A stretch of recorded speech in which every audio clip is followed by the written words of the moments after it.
ഹരിശ്രീ ഗണപതിയെ നമഃ. വിഘ്നമസ്തു. സുന്ദരകാന്ഡം. ഇതരകാന്ഡ നാമങ്ങളിൽ നിന്ന് വ്യത്യസ്തമായി ഈ പഞ്ചമകാന്ഡത്തിന് സുന്ദരകാന്ഡം എന്നാണ് കവി പേരു നൽകിയിട്ടുള്ളത്. ഇതിന് പലരും ഓരോ പ്രകാരം ന്യായീകരണങ്ങൾ നൽകിയിട്ടുണ്ട്. സുന്ദരൻ എന്ന ശബ്ദത്തിന് വാനരൻ എന്നർത്ഥമുള്ള സ്ഥിതിക്ക് ഹനുമാൻ മുഖ്യ കഥാപാത്രമായി തിളങ്ങി നിൽക്കുന്ന ഈ കാണ്ഡത്തിൻ്റെ മഹത്വം പരിഗണിക്കുമ്പോൾ സുന്ദരകാന്ഡം അന്വർത്ഥമാണെന്ന് കാണാം. ഹനുമാൻ സമുദ്രം ലംഘിച്ച് ദക്ഷിണ ദിക്കിലുള്ള ലങ്കാപുരിയിലെത്തുന്നു. മാർഗമധ്യേ നാഗജനനിയായ സുരസ ദേവനിർദ്ദേശമനുസരിച്ച് പരീക്ഷണാർത്ഥം വഴിമുടക്കുവാൻ ശ്രമിച്ചുവെങ്കിലും ആ വിഘ്നമെല്ലാം മാറി ലങ്കയിലെത്തിയ ഹനുമാൻ രാക്ഷസീരൂപധാരിണിയായ ലങ്കാലക്ഷ്മിയെ കണ്ടു.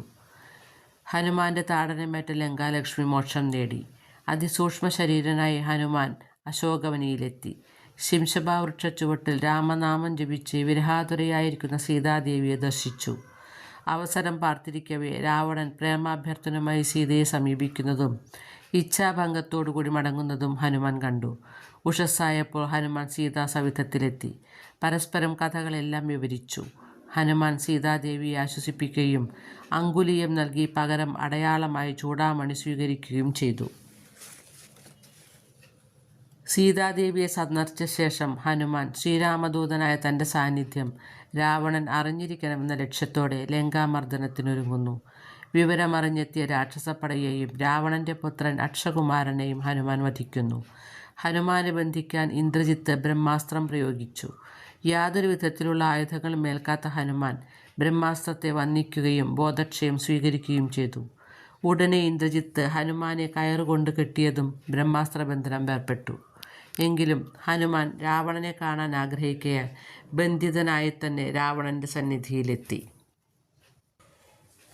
അവിടെ എത്തിയതും ഹനുമാൻ വളരെ സൂക്ഷ്മ ശരീരനായി ബന്ധമോചിതനായി. സ്വന്തം വാൽ ചുരുട്ടി രാവണൻ്റെ സിംഹാസനത്തിനൊപ്പം ഉയരത്തിലിരുന്ന് ഹനുമാൻ തൻ്റെ ആഗമനോദ്ദേശം അറിയിച്ചു. കോപാകുലനായ രാവണൻ ഹനുമാനെ കൊല്ലുവാൻ കൽപ്പിച്ചു. എന്നാൽ ദൂതനെ കൊല്ലുന്നത് ശരിയല്ലെന്ന കാരണത്താൽ കപികൾക്ക് ശൗര്യമേറും വാലിന്മേൽ തീ വയ്ക്കുകയാണുണ്ടായത്. കത്തുന്ന വാലുമായി ഹനുമാൻ ലങ്ക മുഴുവൻ തീ കൊളുത്തി വിഭീഷണൻ്റെ ഗൃഹമൊഴിച്ച്.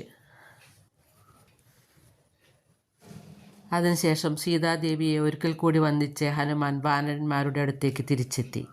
ഒരു ഉത്തമ ദൂതൻ്റെ കർത്തവ്യ നിർവഹണം പൂർത്തിയാക്കിയ ഹനുമാൻ ശ്രീരാമസവിധത്തിൽ മടങ്ങിയെത്തി വൃത്താന്തങ്ങൾ ധരിപ്പിച്ചു.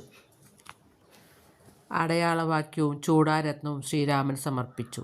സന്തുഷ്ടനായ ശ്രീരാമൻ സർവസ്വവും മമ തന്നേ നിനക്കു ഞാൻ എന്ന് പറഞ്ഞ് ഹനുമാനെ മാറോട് ചേർത്ത് ആലിംഗനം ചെയ്ത് അനുഗ്രഹിച്ചു. ഹരേ രാമ.